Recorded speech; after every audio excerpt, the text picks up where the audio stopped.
Hi, everyone. Nice to see you again. So I wanted to talk a little bit about how we make balance with the natural and social environment and how that's affected macrobiotics. So in the largest sense, we make balance with the earth, with basically the celestial world. So we live on this planet we call Earth. It's rotating and it gives off energy. We call that Earth's force. At the same time, the planet is receiving energy from the celestial world during the night, from the sun during the day. We call that heaven's force. Energy coming in towards the center of the Earth is approximately 7 times greater than energy given off by the Earth's rotation. So we say 7 yang to 1 yin. Right? So that's the energy of the natural environment. And our shape, our body's shape is a replica of that. So the average of head to body ratio throughout the world is 1 to 7. Some people are 1 to 5, like the Inuit, Eskimos, Asian people. Some African tribes are closer to, like the Maasai, 1 to 9 or even 10. Huge bodies, small heads, but the average throughout the world is 1 to 7. Our foot is 1, our body is 7, our waist should be 1 through the waist, and our body 7, although that's changing on most people now. At any rate, so we have this same balance as nature's energy. Now, the macrobiotics, we say balance is 1 yang to 7 yin. So this is the overall balance. And the principle of macrobiotics is if we control and regulate yang of the center, we can regulate everything else. It's in macrobiotics. That's the essence to macrobiotics. Then nature's colors are green, blue, and white. So nature is green, the grass is green, trees are green, the sky is blue, the clouds are white. Essentially, this is the nature's colors. So again, we're opposite to nature's colors. Green we see in macrobiotics as the color of cancer. We have red blood. When we start turning green, it means our body's deteriorating, cells are rapidly expanding. Now we call that cancer. If we turn blue, it means we have lack of oxygen. White is excessive overcontraction. So we don't have nature's colors.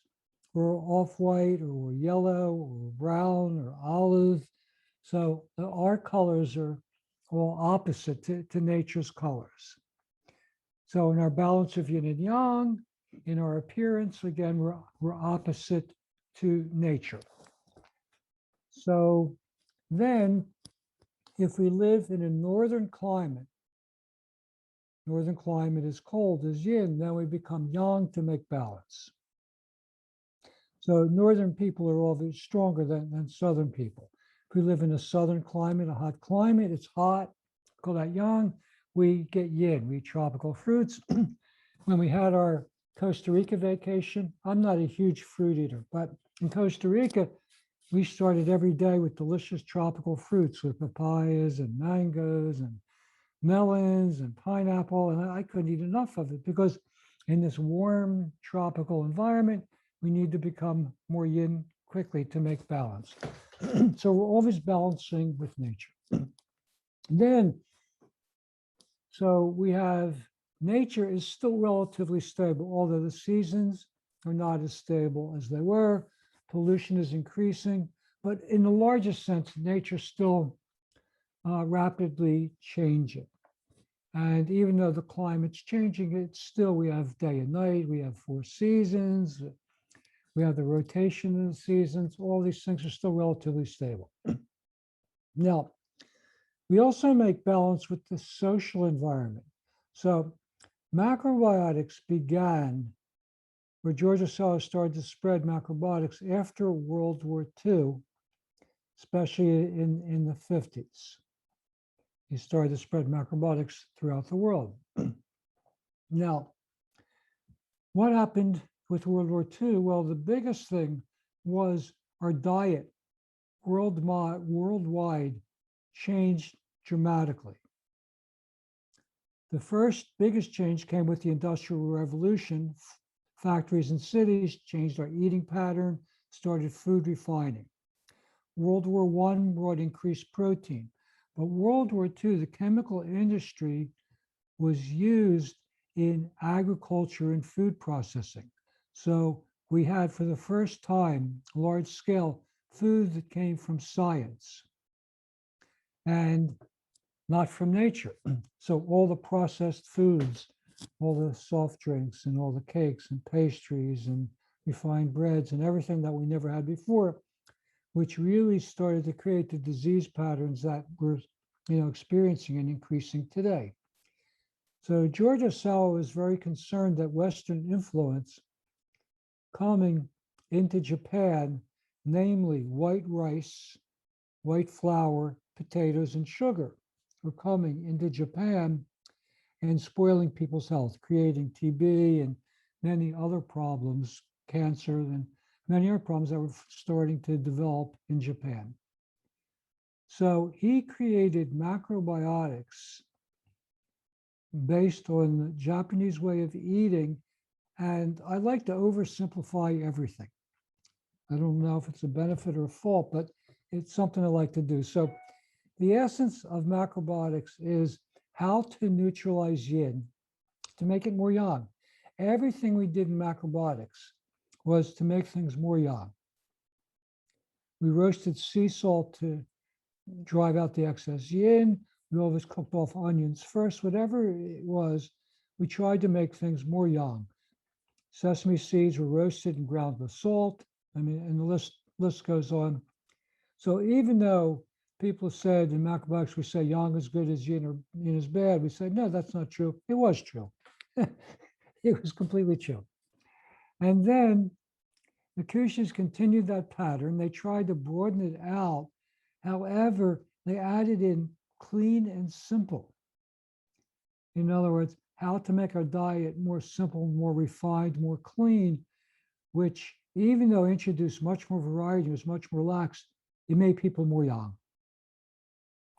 Now, the problem is society began to change in the 90s and dramatically around 2000 and 2001, but it really changed dramatically in the 90s. And what happened was society, technology started to improve, cell phones around, computers improved, all these things started to change dramatically. The Earth was getting more crowded, cities, all these things started to make modern life much more young. So, macrobiotics, as it was practiced for the, since the 50s, then didn't have the same effect. People who had been practicing macrobiotics for a long time started to have problems like joint problems, osteoporosis, just from getting problems that are not degenerative, but problems from getting too young. Then the most common thing that I've heard, and you've probably heard it too, is I practiced macrobiotics for a while. I never felt better in my life, but I couldn't stay with it. For some reason, I got away from it, and I just can't get back to it.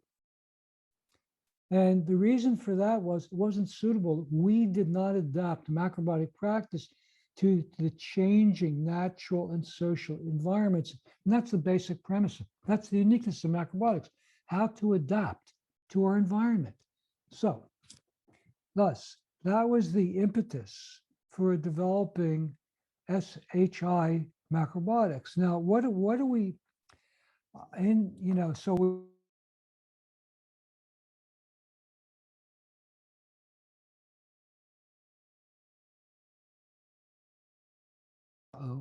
does that mean nobody heard me? Does that mean I was muted this whole time? You're good, Denny. It was only for a few seconds. There was a glitch in the system.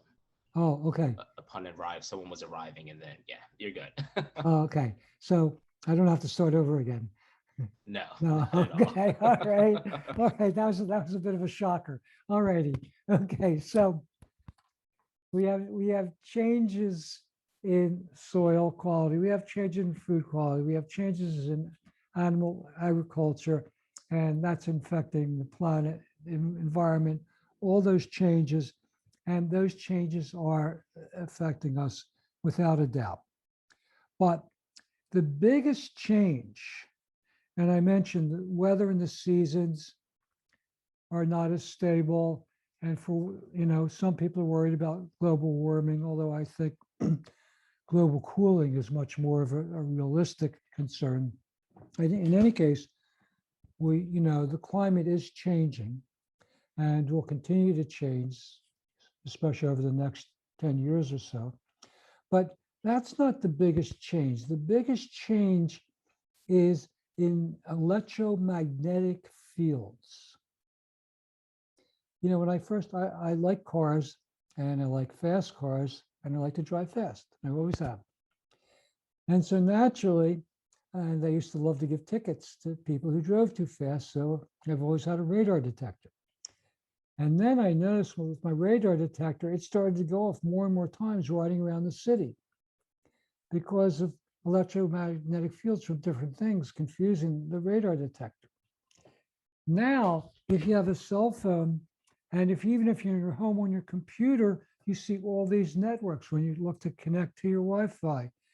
We're surrounded by electromagnetic fields. Then we went from 3G, third generation, to fourth generation, which, was much faster, but blanketed us with more electromagnetic fields.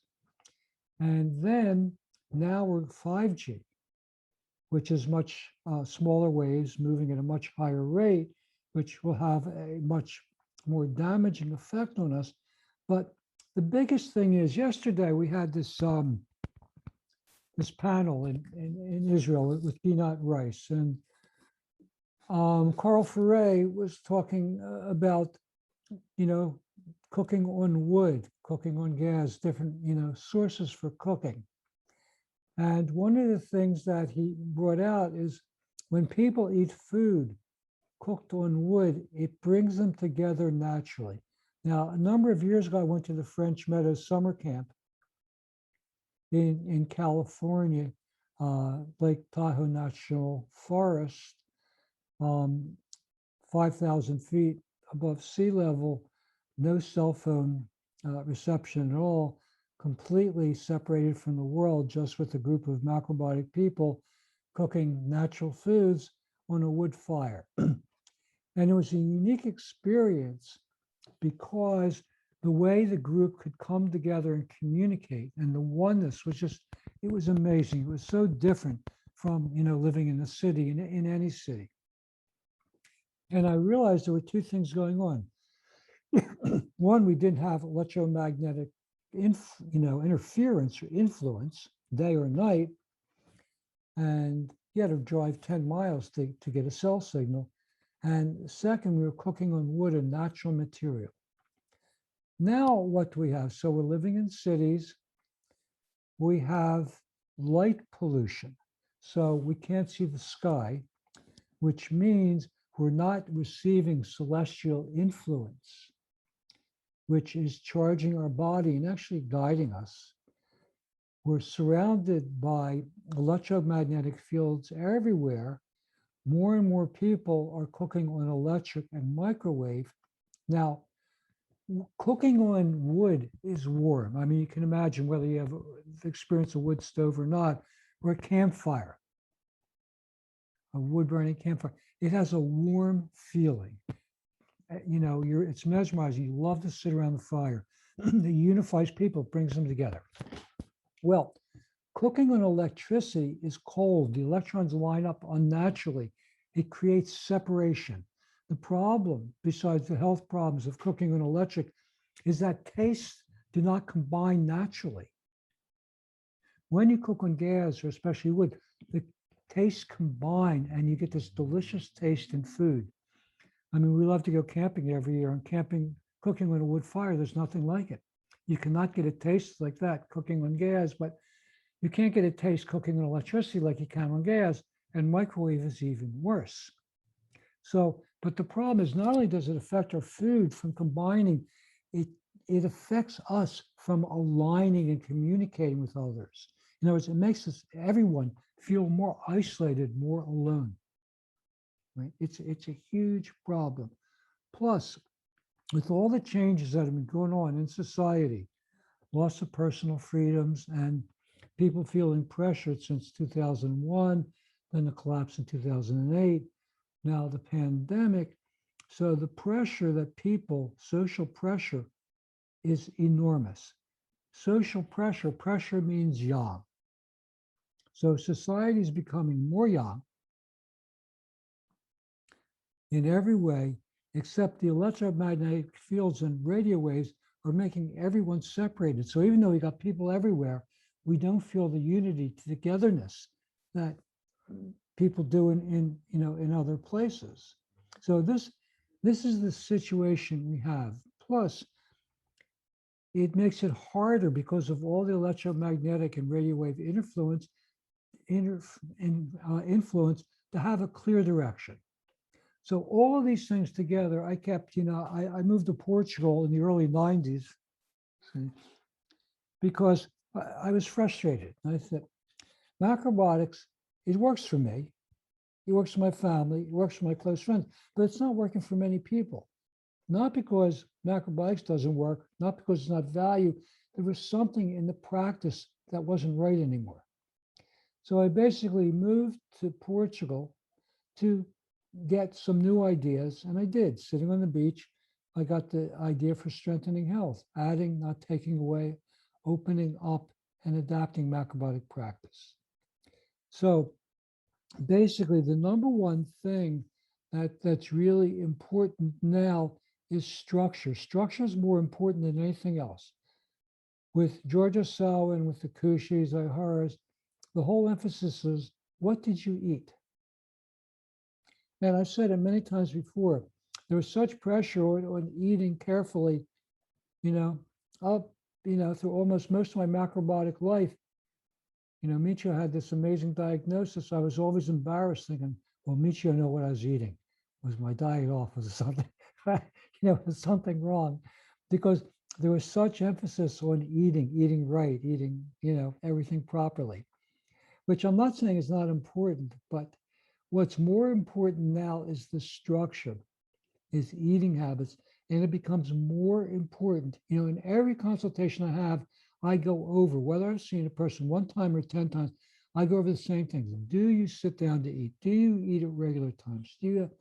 And there's a reason for that, because unless you work on the structure, you cannot get the benefit of macrobiotic practice because there's too much chaos around us, too much imbalance.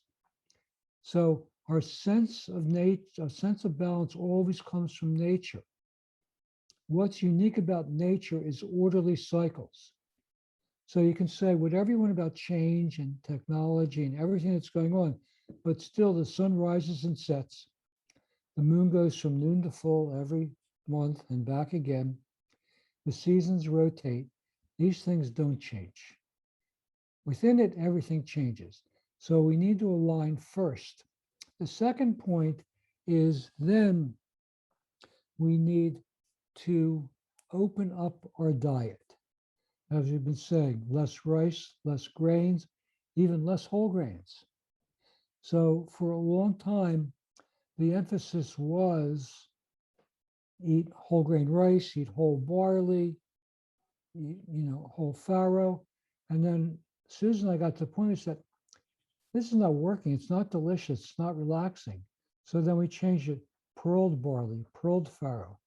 And I'm still looking into a machine that will partially refine rice. Will take, about, 10 or 20% of the outer hull. So making something like pearled brown rice. Very, very partially refined, because I think that's going to be more suitable for people going forward. At any rate, what we're forced to do, if we want to continue, not forced, but encouraged to do by nature and by society, is to open up the practice more, first with grains, then lessening grains, then adding everything else. Then what concerns me is the vegan movement is growing, and more people are attracted to vegan style macrobiotics, which I support if that's your choice. And then there's a big movement to avoid vegetable oil. And, you know, I've struggled with this a lot. Is that a really good move? And, you know, studying with Michio for many years, he sometimes had people stay away from oil for a year or two, never longer than that. Some people continued, but not by recommendation. Because, you know, in certain types of health problems, no oil or limited oil for a time is very much recommended. But basically, most people don't do well without oil. Now, I always base everything I say not on science. I'm not opposed to science. Science validates macrobiotics over time. It always does. But I don't base what I say on science. I base it, number one, on tradition, human experience, what's existed for a long time and what's been practiced around the world. Second, on my understanding of food, how it affects our health. Third is observation. What happens when people do things over time? So everything I put out is based on those three things. Now, oil has at least a 6,000-year history among all the civilizations that have the greatest health and longevity. So to this day, it's Japan. They have the greatest degree of health and greatest longevity, although I'm sure that that'll end at some point because they became so modernized like us, almost the same. But until now, and they use oil. So Japanese temple cooking, which was the model for George Osawa, they say lower quality cooking is oily, right? So the image is, it's actually the word, oily cooking means low class cooking. And higher cooking, the literal word is clean, like after you take a Japanese bath, where you get washed first, you get in the bath, you get out, you cold water and dry yourself with it with a damp towel. That very clean feeling, that's the description of Japanese temple cooking, which means the oil is absorbed into the food, the salt's absorbed in the food, it's integrated. In other words, it's all communicating together. So the point is, oil is used not only for health and longevity, but for, you know, spiritual practice and spiritual development. Now, granted, the modern diet has become very excessive. People become excessive. We have an obesity epidemic. We have a diabetes epidemic. You know, we have all these things. We have, you know, chronic heart disease. We have Alzheimer's and dementia, and all these things from, you know, bad quality oil, fatty foods. But even so, the use of oil is very, very important in macrobiotics. And again, the way I'll stand by that is what we have in macrobiotics. You know, the vegan movement is new. I don't think they have 3 generations in a wide sense the way we do in macrobiotics. But the only real test is whether macrobiotics is valid or not is I eat this together with my partner for many years. We have children. Those children are raised with these same principles. Then the question is, are those children more healthy or less healthy than their parents? Well, I can say from experience from my kids and from around the world, because I've traveled around the world, macrobiotic kids are noticeably stronger, brighter, more energetic than their parents. It's very noticeable. Then those kids get together with another macrobiotic or someone who's health conscious, and then they have a kid. So then you have the 3rd generation, be like my grandchildren now. Again, are those kids stronger, healthier, and brighter than their parents? And the answer is, in every case I've seen, yes, without a doubt. So We know from this style of macrobiotics, each generation is getting stronger. Now, what do we experience in society? Each generation is getting weaker. Weaker than my parents, they're weaker than their grandparents, and so forth. It's just a long pattern. So people are getting weaker and weaker, but with macrobiotics, they're getting stronger. We need time in the vegan movement without oil to see if this will happen, but I don't think so, because oil is essential for the absorption of minerals and fat-soluble vitamins, A, D, E, and K. Then you can say, well, there's fat in the food, which aids in that absorption, and I agree. The question is, does it aid in the absorption the same way? I don't think so. So the point I'm trying to make is macrobiotics is based on history and human experience that we adapt. So SHI is the latest adaptation of these things, but still respecting our past, our traditions, and history, our common traditions. And now, because of the pandemic and Zoom, then I've always had clients around the world, but my clients around the world are, increasing. And I mean, a lot of the things I say, then the people say, well, we know about these things. We were raised, we got away from them because these are common around the world. So basically, what I'm trying to say is what's unique about SHI macrobiotics. Number one, structure. It's the most important thing. Getting up and sleeping at the proper times, eating at the proper times, having grain and vegetable-based meals. Then second, opening up and varying our practice. Then the next point is continuing the use of natural quality sesame oil and extra virgin olive oil. And with extra virgin olive oil, we buy our olive oil from a company called Olive Oil Lovers. And I've discovered the New Harvest oil, which is very expensive. I was shocked when I bought it the first time, but then when I tasted it, I said, this is worth every penny. It's like unbelievably different from most olive oil. So using very high quality oil. Then the next thing is everyone needs to emphasize more protein because we're getting weaker and weaker and weaker. More sitting inside, more in front of computers, plus electromagnetic fields are interfering with our absorption, our nutrition. So everyone needs more protein. That means more beans, tofu, tempeh, seitan, fish, etc., etc. So again, I'm not opposed to vegan macrobiotics if for ethical reasons or health-wise you can support it. I encourage you wholeheartedly. But most important is that we nourish ourselves properly to live our life fully. And then the third thing that's really important is gratitude and appreciation. It's what helps continue us and keep us open. Because see, the problem with all these problems that are going on in society is they make us go inward. They make us get narrow. They close us down. I mean, a lot of people are happy staying home.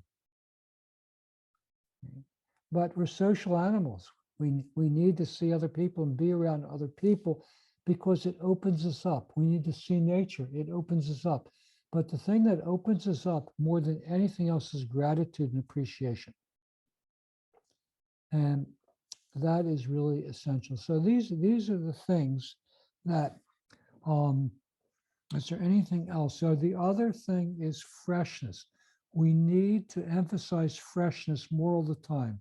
That means, although kale and collard greens are the superstars in macrobiotics, the juicy greens, Napa cabbage and bok choy, watercress are far more beneficial. Juicy lettuce, the more crunchy and juicy, the better. Right? Plus, using vegetable juices, fresh squeezed orange juice, eating oranges, squeezing lemon on food, emphasizing freshness as much as possible, because electromagnetic fields dry us out. Like if you get radiation for a tumor, it dries up the tumor, basically. So even non-ionizing radiation, being exposed to these fields is drying us out. So essentially, macrobiotics is an ongoing adaptation. And constantly, what Susan and I are trying to do is see our experience and other people's experience and constantly adapt it further and further to make it more suitable going, now into the future. So I'm happy to try to answer questions if you have them. All right, thank you so much, Denny, for that very insightful discussion. As always, just as he said, we can now turn things over to Q&A. It's now about 4:30 Eastern time, so we have about 10 to 15 minutes, as I mentioned earlier. What I'm going to do now is allow everyone the opportunity to unmute themselves. The way that the Q&A process typically works, if you do have a question, you can either send it directly in the chat function. If you don't know where that is, I'm going to send a quick message just saying hello. You can say hello back to me and send a question, and then I'll do it live here. Another option we can use is you can unmute yourself, and then I'm able to see your name populate toward the top of my screen, and then I can call on you directly to verbally ask a question. So I want to see here. We have a question here, and that asks, Denny, do you still like to live in the city? That's our first question. That is a very good question. And, I consider I'm born and raised in Philly. I'm a city boy through and through.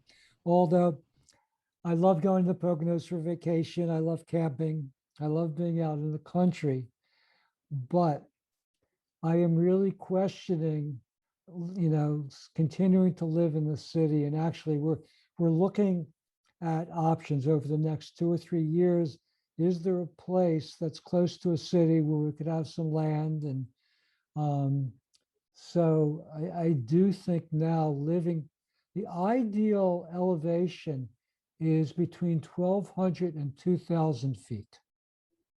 It's really the healthiest and safest in so many ways. Like I love the Poconos. I mean, they're not flashy like the Berkshires or the Catskills. They're very, very old mountains, but they have very soft, gentle energy, and they fall in that 1,200 to 2,000 feet range. Whenever I go to the Poconos, I always feel the best. So we're actually trying to think, and as I said, the mortar minimum began last year, which has ushered in the last 2 mini ice ages. So I really do think that the weather getting colder is a much bigger concern. So I'm still trying to study this and figure out, but personally, we're thinking moving somewhere further south. So, but it's still an open question. That's a long answer, sorry. All right. Our next question, or I guess also kind of a comment. So you talk about the vegan diet. Macrobiotics is vegan except for fish. Yes. Well, I tried to research the history of animal food eating.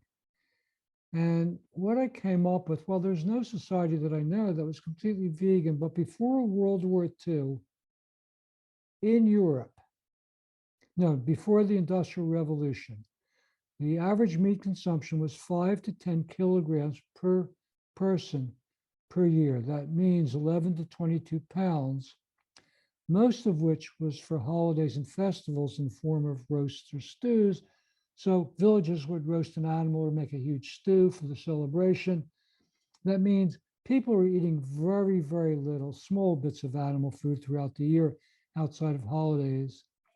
3 places stood out: India, China, and Japan, which ate 2 kilograms per person per year, less than 5 pounds. So it was very, very little animal food, again, mainly for festivals.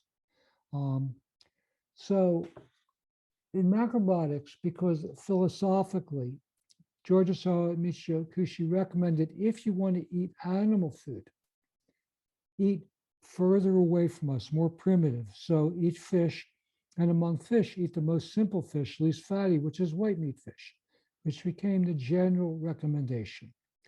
And it's what I've always followed in macrobiotics. However, certain people throughout the world think that some amounts of animal food are okay. I have mixed feelings. However, what our approach is what to do, what not to do. In other words, base your meals on grains and vegetables, followed by soup, followed by all other foods, and then see where that takes you. So I've been doing this for more than 50 years, and I continue to eat fish. I think, at some point in my life, I'll probably become vegan because I believe spiritually in the best way to pass is that. So at some point, but to me, that's still in the future. So again, long-winded answer. All right, thank you. And this is a somewhat of a follow-up pretty much directly to that question that was just posed. What is the main problem with the vegan diet? There's no problem with the vegan diet. If you're strong, you have strong digestion, a strong nervous system, you can get all the nutrition you need from plant-based foods. There's no doubt. The question is, because of so many medications, so many unnecessary surgeries, such a bad lifestyle, too much time indoor, not contact with nature, not in the sun, all these things, all this impacts our ability to get nutrition from food. So I've noticed my children can eat far more simply than I can and thrive. Why? Because they have stronger digestion and a stronger nervous system. So it really depends. I support and I appreciate veganism, and certainly philosophically and morally, I appreciate it even more. But to me, we have to be practical. What we're doing, we're an adaptation. We're not natural people. We can't live naturally. So, if you want to be vegan, then try it with an open mind. If it works for you, and it does for some people, for many people, then all the best. All right, thank you. Our next question, and this will probably be the only question that will be addressed on this issue, but it asks, what do you think about the vaccination for coronavirus? Okay. I'm not anti-vax. For example, tetanus. If you cut yourself, get a tetanus shot, right? There's no doubt, there's no discussion.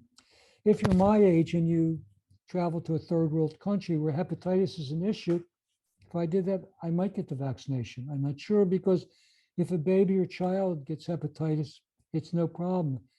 If above 70, it can lead to liver failure. So, I might.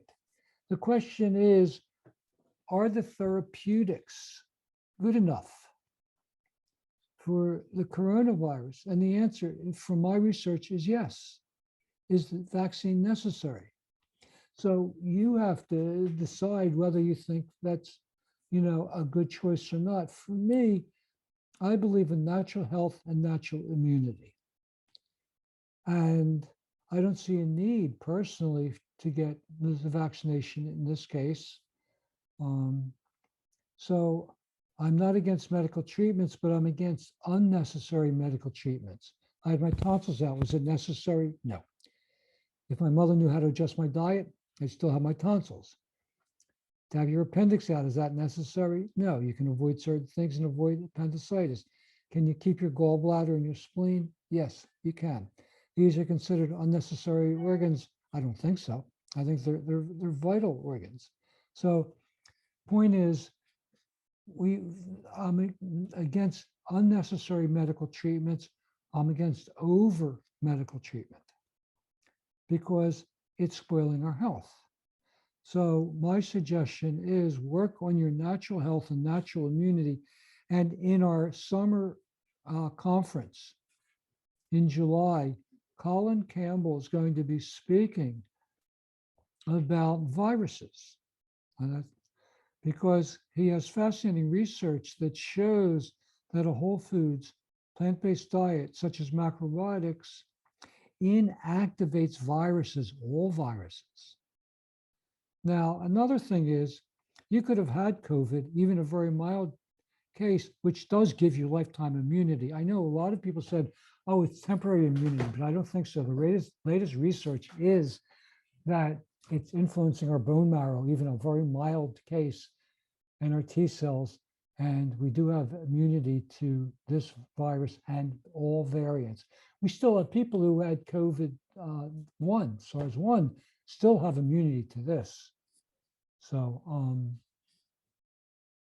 yeah, the whole pace of medicine is aggressive treatment and never looking towards what we can do as far as diet and lifestyle. And everything we're about in macrobiotics and SHI is how to promote this idea of let's take responsibility for our own natural health and immunity and take that as far as we can. And if we then need medical treatments, then we can think about it at that time.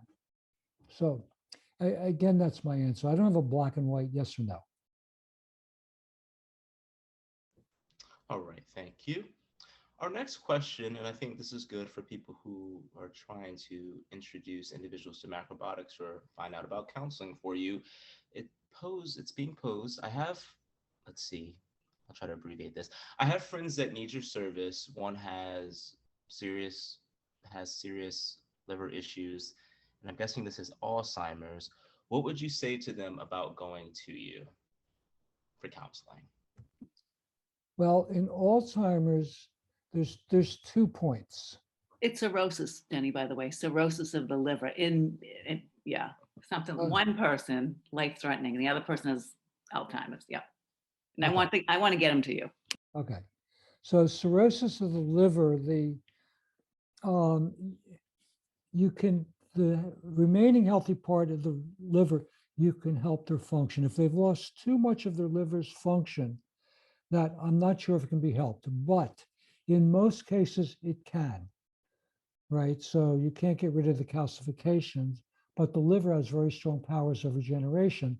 So I've seen things happen that are medically impossible. Again, Alzheimer's, it depends. If someone has completely lost their awareness of who they are, who their family members are, then I don't think it can be helped because we're guided by our consciousness. If it's the early stages and they have support, it can be helped dramatically. There's a testimonial on my website of a client, Susan Heineman, and her experience with her husband and Alzheimer's, and it's a very heartwarming testimonial. So I've seen dramatic changes up until a certain point, but once we guide our life and everything by our consciousness. Once our consciousness is completely gone, we don't know who we are, we don't know our family, then I think it can't be helped. In that case, it's better not to. Absolutely, just don't do anything. Just let them eat whatever they want. Yeah. All right, thank you. Let's see, our next question, I'm not exactly sure. I'll just pose it. So it says, how do you plan to hedge the hyperinflation that is coming soon? I would listen to as many financial people as you can and make a decision. That's, if I had a chance to do my life over again, I probably would pay much more attention to my finances and to money and to those matters. So at this point in my life, it's certainly not my area of expertise. Many people say silver, gold, and cryptos are the way to go, but I certainly don't know. I am the furthest thing from a financial advisor, sorry. All right, thank you. And I'm going to only take just these last 2 questions that I have Well, here. I do have one thing. I do think, number one, everyone should have a good water filter. I think number two, everyone should stock up on basics. Stock up on grains and beans and anything that's storable, right? That's very, very important because there's too much uncertainty. I mean, with rising, fuel prices, it could, disrupt the food chain and food supplies. We've had a taste with toilet paper in last year, and running out of other staples. Last year, there was a run on corduroy. You couldn't get it. So I would say for everyone, stock up on staples, all dry grains, dry beans, dry vegetables, and a source for filtering your own water and even storing some water. I think you can't go wrong with that, anyone, okay? All right, thank you. Denny, if you could repeat the high quality olive oil that you had mentioned earlier. Yeah, we get our olive oil from a place called Olive Oil Lovers, oliveoillovers.com. And they have, from small farms, like small producers of wine, small producers of olive oil. So you can see the story behind each one. And we've been buying the organic new olive oil, early pressings, and there's absolutely nothing like it. All right, thank you. And I just submitted a direct link to that website in case you want to take a look at that right now, oliveoillovers.com. Yes. And our last question that we have, what are the top two devices you recommended to control EMFs, and what is your policy on cell phones? Thanks. My policy on cell phones is not to carry to my pocket. On Susan's urging, I got a man bag, which I keep my cell phone in there. I don't put it up to my ear to talk on it. I talk on speaker, so might not be the most private, but I don't put it up to my ear pretty much at all. And I use air tubes for my headphones, which is supposed to block it. And is there a device that actually blocks EMFs? The answer is, I don't know. I have a good friend who's a senior design scientist at Apple. And I had this conversation with him recently.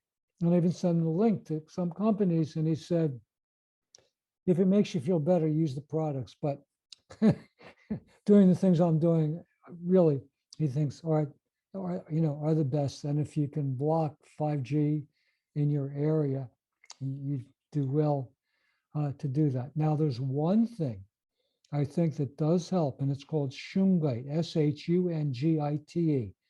It's from Russia. It's the only place. And I do keep it around my bed. I do keep it around our TV. I do keep it around our computer.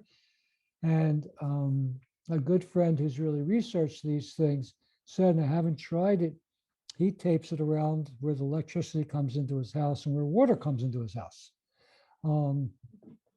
So I do think Shungite is beneficial, because when I first put it around my computer, right, and I first put it around, my bed, next to my bed, I noticed a difference. I felt different. I could really feel a difference. So that I do stand by. The other thing I stand by is green plants. As many green plants as possible in your home, in your bedroom, in your office, in your bathrooms, in your kitchen. Don't make a jungle, but have a significant number of green plants at home, common, hard to kill green plants. Those things, I think, without a doubt, help. Exposure to sunlight helps. So getting out in the sun, doing the body rub helps. Those things help because it balances our ki. So, and if you know how to do Douyin helps. So all those things I can say. Is there a device? I don't know. I've tried to talk to people, friends of mine, doctors, people who know much more, have much more understanding of these things, of the way they work, and I can't get a clear answer from anyone. So the things I said, I do stand by.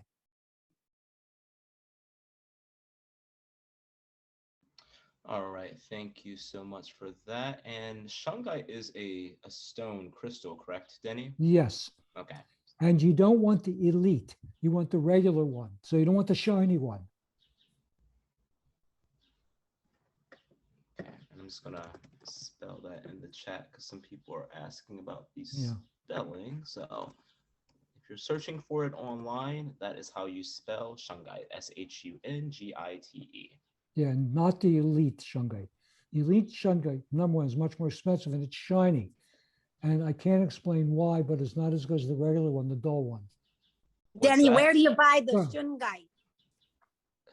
You can find it online. I don't know which company is best. If I